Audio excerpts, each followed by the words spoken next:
Elbasani u kthye së fundmi në qendër të vlerave humanitare, teksa në parkun në Rinia u zhvillua konkursi rajonal i ndihmës së parë, i organizuar nga Kryqi i Kuq Shqiptar.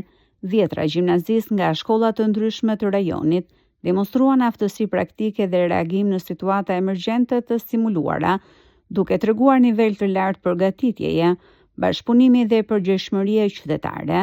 Organizatorët e vlerësuan aktivitetin si një platformë të rëndësishme e edukimit dhe ndërgjegjësimi, ku të rinjt jo vetëm garojnë, por aftësohen për të shpëtuar jetë në situata reale emergjente.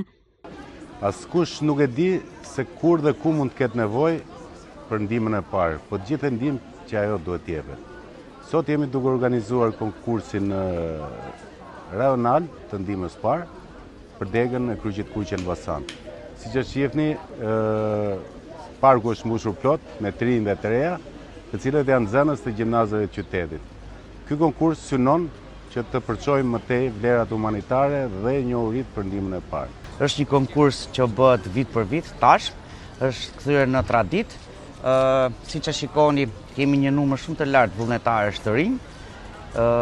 Janë trajnuar për gati një periudhë kohore 3 muaj.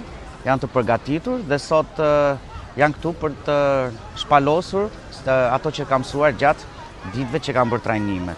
Konkursi shërben edhe si fazë përzgjedhëse për garën kombëtare, ndërsa thekson rëndësinë e përfshirjes së të rinjve në vullnetarizëm dhe ndihmën e parë si aftësi bazike për çdo qytetar.